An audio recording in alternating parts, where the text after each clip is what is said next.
مکہ پوجتے تھے وسیلہ بات سمجھ کر، ہم وسیلہ سمجھتے ہیں، پوجتے نہیں۔ اب تیسرا سنیے، انہوں نے اللہ کے بارگاہ میں بتوں کو وسیلہ بھی جانا مشرکین نے، اور کتنا بڑا جانا، کہا کہ یہ وسیلہ ہے اور وسیلہ اکبر وسیلہ اعظم ہے۔ کتنا، جتنی طاقت اللہ کو ہے ان کو بھی ہے، یہ بھی اللہ کے ربوبیت میں، الوہیت میں، خدائی صفاتوں میں، خدائی میں یہ برابر کے شریک ہے۔ اللہ کے یہ برابر ہیں، انہوں نے اللہ کے برابر بتوں کو ٹھہرایا، اور اس کا ذکر بھی قرآن میں اللہ نے ارشاد فرمایا کہ یہ صرف وسیلہ نہیں جانتے بلکہ وسیلے کے ساتھ بتوں کو رب کے برابر سمجھتے ہیں۔ چنانچہ قرآن عظیم پارہ 19 سورہ شورى آیت 98 میں اللہ ارشاد فرماتا ہے تاللہ ان کن لفی ضلال مبین اذ نسویکم برب العالمین، اور قیامت کے دن وہ مشرکین کہیں گے خدا کی قسم، تاللہ خدا کی قسم، انا کنا لفی ضلال مبین، ہم تو بہت بڑی گمراہی میں تھے، بہت بھٹکے ہوئے تھے، بہت بہکے ہوئے تھے۔ کیوں؟ اذ نسویکم برب العالمین، کہ ہم نے ان بتوں کو رب العالمین کے برابر ٹھہرا لیا تھا، رب العالمین کے برابر سمجھ لیا تھا۔ مطلب کیا ہوا کہ وسیلہ جاننے کے ساتھ ساتھ بتوں کو اللہ کے برابر بھی سمجھ لیا، اللہ کا دوست سمجھ لیا، اور ایسا دوست کہ اللہ ان کے وسیلے کو رد نہیں کر سکتا، ان کی شفاعت کو رد نہیں کر سکتا، ان کی سفارش کو رد نہیں کر سکتا۔ اور قرآن نے کہا کہ انہوں نے رب العالمین کے برابر جان لیا اور اس کی خدائی قوتوں میں، طاقتوں میں شریک ٹھہرایا، کہا یہ رب العالمین کے برابر ہے، جیسے یہ خالق ہے ویسے یہ خالق ہے، جیسے وہ پیدا کرتا ہے ویسے یہ پیدا کرتے ہیں، جیسے وہ مارتا ہے ویسے یہ مارتے ہیں، گویا یہ رب العالمین کے برابر طاقت و قوت رکھتے ہیں۔ مگر میں آپ سے پوچھتا ہوں، کیا آپ رسول اللہ کو اللہ کے برابر سمجھتے ہیں؟ شرک ختم۔ شرک تب ہوتا ہے، شرک بنا شرکت سے، اور شرکت ہوتی ہے برابر کی 50-50% کی پارٹنرشپ، اس کو اردو میں بولتے ہیں شرکت، اور شرکت سے بنا ہے شرک۔ جب بات برابری کی ہو تو شرک کہا جاتا ہے۔ تو جب ہم رسول کو خدا کے نہ برابر سمجھتے ہیں نہ خدا جیسا سمجھتے ہیں بلکہ خدا کا بندہ سمجھتے ہیں، لیکن رضا نے ختم سکن اس میں کر دیا خالق کا بندہ اور خلق کا آقا بنوں گا۔ ہمارا یہ عقیدہ ہے کہ خالق کے بندے ہیں مگر پوری مخلوق کے آقا ہے، تو یہاں سے شرک ختم ہو جاتا ہے۔ اچھا، اگر بالفرض چلے کسی کو میری یہ 3 دلیلوں سے اطمینان نہ ہو تو کہ نہیں ٹھیک ہے وہ آپ نے لایا، ہم نہیں مطمئن اس سے، تو میں کہوں گا پھر قرآن میں ایک سراہتن آیت ہے، اس کا جواب لے آئیے آپ۔ اور وہ سراہتن آیت کیا، سری آیت کیا ہے سنیے، سورہ مائدہ آیت نمبر 35، اللہ تعالیٰ ارشاد فرماتا ہے یا ایھا الذین آمنوا اتقوا اللہ وابتغوا الیہ الوسیلہ، اے ایمان والو اللہ سے ڈرو۔ پہلا جملہ یا ایھا الذین آمنوا، اے ایمان والو، خطاب کس سے؟ ایمان والوں سے، یعنی جن سے بات کی جا رہی ہے، جن کو مخاطب کیا جا رہا ہے وہ ایمان والے ہیں۔ اب پہلا مخاطب کیا اللہ نے، یا ایھا الذین آمنوا، اے ایمان والو، کیا کرو؟ اتقوا اللہ، اللہ سے ڈرو۔ تو اللہ سے کیسے ڈرو؟ نماز مت پڑھو اور کہو اللہ سے ڈرتے ہیں۔ رمضان کا مہینہ ہے تو روزے مت رکھو، کہو اللہ سے ہم ڈرتے ہیں۔ اللہ تعالیٰ استطاعت دے، مال و دولت و حج مت کرو اور کہو ہم اللہ سے ڈرتے ہیں۔ صاحب مال ہو، صاحب نصاب ہو، زکوٰۃ نہ ادا کرو اور کہو اللہ سے ڈرتے ہیں، تو اس کو اللہ سے ڈرنا کہیں گے؟ نہیں۔ اللہ سے ڈرنے کے معنی نماز کا وقت ہو تو نماز پڑھو، تو روزے جب کی فرضیت کا جب وقت آ جائے، روزے آ جائے رمضان المبارک کے، تو روزے بھی رکھو۔ حج کی استطاعت اللہ دے تو حج کر لو، زکوٰۃ کی استطاعت بخشے تو زکوٰۃ ادا کر دو۔ تو سارے اعمال کے مجموعے کا نام اطاعت اللہ کی اطاعت خداوندی، اور یہ ہوا اللہ سے ڈرنا۔ تو اللہ نے پہلا حکم فرمایا اے ایمان والو، خطاب ایمان والوں سے کیا اور کہا اللہ سے ڈرو، نماز بھی پڑھو، روزہ بھی رکھو، حج بھی کرو، زکوٰۃ بھی دو، سارے نیک اعمال، صالح اعمال پر تم عمل پیرا ہو جاؤ۔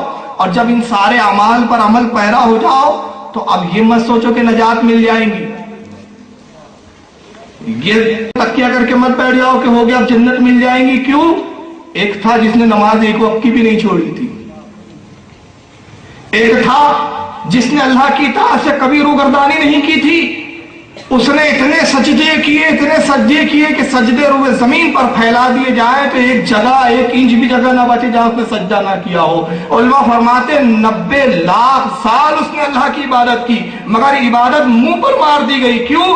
اس نے نیکوں کا ساتھ نہیں دیا، نیکوں کے ساتھ نہیں ہوا، صالحین کے ساتھ نہیں ہوا۔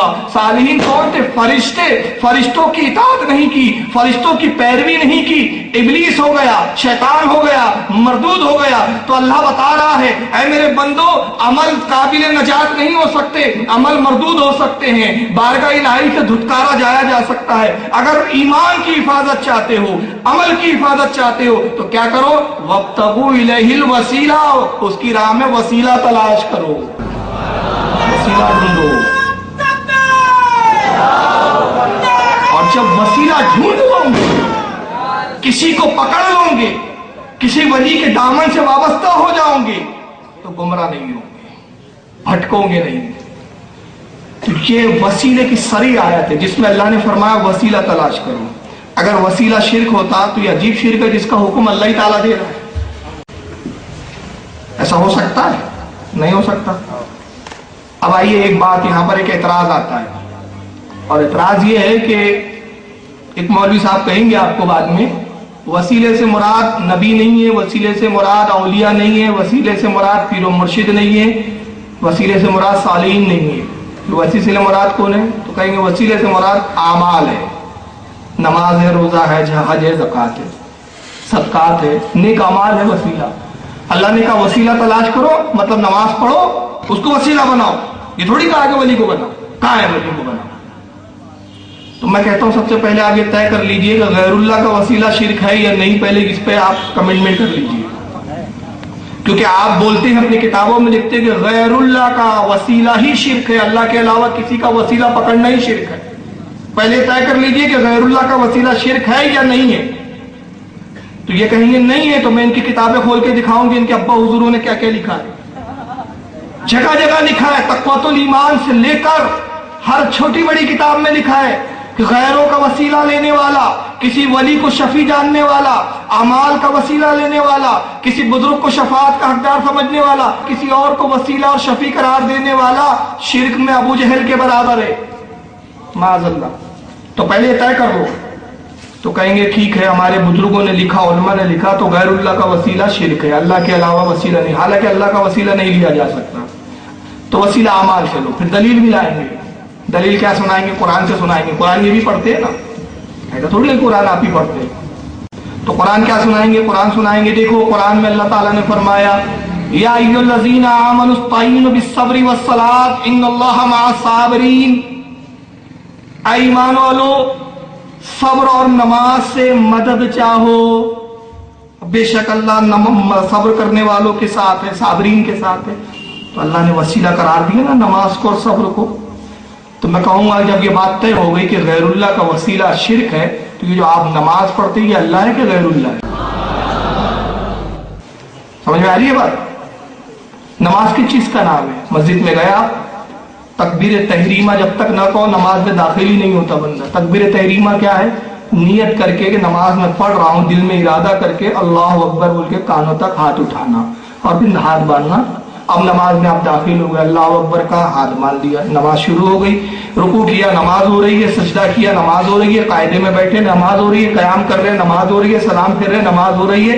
ارکان کے مجموعے کا نام نماز ہے۔ وہ ارکان جو رسول اللہ نے کر کے بتائے، صحابہ نے کیے، صحابہ سے تابعین نے دیکھ کر کیے، تابع تابعین نے کیے، ان سب سے لیتے ہوئے ہم تک یہ ارکان پہنچے، ہم نے دیکھا، اور جب ان ارکانوں کو ادا کر لیا تو کہا نماز ہو گئی۔ تو نماز چند ارکانوں کے، چند حرکتوں سقلات کے مجموعے کا نام نماز ہے، اور اللہ فرما رہا ہے آپ کے کہنے کے مطابق نماز سے مدد چاہو۔ تو یہ بتاؤ جو تم نماز پڑھ رہے یہ تو وسیلہ ہو سکتے ہیں، رسول اللہ نہیں ہو سکتے۔ تمہارے یہ ناقص ارکان، تمہارے یہ کمزور ارکان یہ وسیلہ بن سکتے، اور پھر یہ جو وسیلہ بن رہے ہیں، جو رکوع کیا یہ وسیلہ، یہ نماز کا حصہ، سجدہ کیا یہ وسیلہ، یہ نماز کا حصہ۔ تو یہ تمہارا سجدہ کرنا، یہ رکوع کرنا، یہ قاعدے میں بیٹھنا یہ اللہ ہے کہ غیر اللہ؟ تو یہ غیر اللہ ہے، تو معلوم ہو گیا کہ غیر اللہ کا وسیلہ شرک نہیں ہے، البتہ شرک تب ہے کہ اس کا وسیلہ لیا جائے جس کی اجازت اللہ نے نہ دی۔ سمجھ میں آ گئی؟ میں اس پہ چیز سناتا ہوں آپ کو، اب بہت آسانی سے سمجھ میں آ جائے گا۔ حضور سیدی اعلیٰ حضرت رضی اللہ تعالیٰ عنہ کے ایک شاگرد اور خلیفہ تھے جن کا نام ہے حضرت ضیاء الدین مدنی رحمۃ اللہ تعالیٰ علیہ۔ مدینہ منورہ میں اعلیٰ حضرت کی زندگی میں آپ تشریف لے گئے، مدینے میں وصال ہوا، جنت البقیع شریف میں آپ کی مزار اقدس ہے، اور علماء اہل سنت اور عوام اہل سنت قطب مدینہ کے نام سے ان کو یاد کرتے ہیں۔ وقت کے ولی کامل تھے۔ ان کے زمانے میں جب نجدی حکومت آئی، ترکی حکومت ختم ہوئی، نجدی حکومت قابض ہوئی، تو چونکہ وہ سنی تھے، صحیح عقیدہ تھے، اعلیٰ حضرت کے مرشد خلیفہ تھے، شاگرد تھے، نجدیوں نے پریشان کیا اور ایک مرتبہ پھر ایک نجدی سے ان کا مناظرہ ہوا۔ مناظرے کا موضوع وسیلہ۔ نجدی مناظر نے کہا کہ وسیلہ پکڑنا حرام ہے، اللہ سے ڈائریکٹ مانگو، اللہ صاحب سنتے ہیں اور دیتے ہیں، وسیلہ پکڑنا شرک۔ تو حضرت ضیاء الدین مہاجر مدنی رحمۃ اللہ علیہ نے قرآن کی یہ آیت پڑھ کے سنائی، دلیل میں فرمایا کہ اللہ تعالیٰ تو قرآن میں ارشاد فرماتا ہے یا ایھا الذین آمنوا اتقوا اللہ وابتغوا الیہ الوسیلہ، اے ایمان والو اللہ سے ڈرو اور اس کی راہ میں وسیلہ تلاش کرو۔ تو پھر وسیلہ کیسے شرک ہو سکتا ہے جب وہ خود حکم دے رہا ہے؟ تو نجدی مناظر و مولوی صاحب نے کہا کہ جناب قرآن نے دوسری جگہ کہا یا ایھا الذین آمنوا استعینوا بالصبر والصلاۃ ان اللہ مع الصابرین، ایمان والو صبر اور نماز سے مدد چاہو اور اللہ صبر کرنے والوں کے ساتھ ہے۔ تو یہاں وسیلے سے مراد صبر ہے اور نماز ہے۔ کیا ہے وسیلے سے مراد؟ صبر اور نماز۔ تو حضرت قطب مدینہ ضیاء الدین مدنی رحمۃ اللہ تعالیٰ علیہ فرماتے ہیں اس مولوی سے، کہا مولوی صاحب یہ بتائیے جو آپ نماز پڑھتے یہ اللہ کی بارگاہ میں قبول ہے کہ نہیں ہے؟ تو انہوں نے کہا ہمیں کیا معلوم قبول ہے یا نہیں، بس پڑھتے ہیں، اللہ جانتا ہے قبول ہوتی ہے کہ نہیں ہوتی ہے، گمان ہے، امید ہے کہ وہ قبول کر لے، لیکن ہمیں کچھ پتہ تھوڑی ہے، کنفرم تھوڑی ہے کہ صاحب وہ قبول ہوتی ہے۔ کا مطلب آپ کو شبہ ہے کہ نماز قبول ہو بھی سکتی ہے نہیں بھی ہو سکتی؟ کہا ہاں بالکل ایسی۔ اچھا یہ بتائیے اللہ کے رسول صلی اللہ علیہ وسلم اپنے رب کی بارگاہ میں قبول ہے کہ مقبول ہے کہ نہیں ہے؟ کہا رسول اللہ تو قبول ہے۔ کہا جب رسول بارگاہ رب العزت میں مقبول ہے، قبول ہے، تو ان کا وسیلہ شرک بولتا ہے اور جس پہ ڈاؤٹ ہے اس کو وسیلہ بناتا ہے۔ سمجھ میں آ رہی ہے آپ کے بات؟ تو ان کا پورا مذہب ہی ڈاؤٹ فل ہے، کبھی کچھ چیز بدعت ہو جاتی ہے، کبھی وہی چیز ان کی سنت بن جاتی ہے، اور ان کو ہر بدعت بریلیوں کی نظر آتی ہے، اپنی بدعتیں نظر نہیں آتی۔ نیٹ پر میں نے چیلنج کیا تھا، آج تقریباً 2.5 سال ہو گئے، کسی مائی کے لال نے جواب نہیں دیا۔ اگر یہاں کے غیر مقلدین سن رہے ہو سنجیدگی کے ساتھ، میں کوئی جھگڑنے نہیں آیا ہوں، لڑنے نہیں آیا ہوں، دین کی بات ہے، شریعت کی بات ہے، اللہ کے رسول کی بات ہے، اللہ کی بات ہے۔ آپ ہماری بے شمار بدعتیں بتاتے ہیں۔ ابھی ایک بچے نے سوال کیا، آپ لوگوں کو میں سوال جواب کا بھی موقع دوں گا۔ کہا کہ اعتراض یہ کیا جا رہا ہے کہ یہ جو نماز سے پہلے صلاۃ پڑھی جاتی ہے یہ بدعت ہے، یہ پہلے نہیں تھی۔ میں نے کہا اس کا جواب تو ہم بعد میں دیں گے، سعودی عرب میں تہجد کی اذان ہوتی ہے، کس حدیث میں دکھا دو، 1 لاکھ روپے لے جائے۔ کہاں پر؟ ہمارے ہندوستان کی بات نہیں کر رہا ہوں، سعودیہ کی۔ حجاج اکرام بیٹھے ان سے پوچھئے تہجد کی اذان ہوتی ہے، مجھے بتائیے کس حدیث میں آیا؟ دور رسالت میں کیا تہجد کی اذان ہوتی تھی؟ دور ابو بکر صدیق میں تہجد کی اذان ہوتی تھی؟ دور فاروق اعظم میں تہجد کی اذان ہوتی تھی؟ دور عثمان غنی میں؟ دور حضرت مولا کائنات علی مرتضیٰ میں؟ کس دور میں تابعی، تبع تابعی، ائمہ مجتہدین تمہاری حکومت آنے تک اس سے پہلے کس دور میں ہوتی تھی؟ تہجد کی اذان بتاؤ اور 1 لاکھ روپیہ مجھ سے انعام لے جاؤ۔ اپنی بدعتوں کی کوئی فکر نہیں، ساری ہماری بدعتیں نکلی۔ تو پیارے اپنے گریبان میں تو جھانک کے دیکھ، یہ حدیث بخاری میں ہے کیا؟ 100 سوال نیٹ پہ ڈالے کہ یہ بخاری میں کہ آج تک کوئی سب کو بخار آیا ہوا ہے، ایک جواب دینے کے لیے تیار، ایک ہی جواب ہے۔ بریلی مجھے اور ہوتے ہیں، ابھی ہم نے گالی بکی ہے، بتا دے بھائی کہاں گالی بکی؟ ہم تو سنجیدگی کے ساتھ سوال پوچھ رہے۔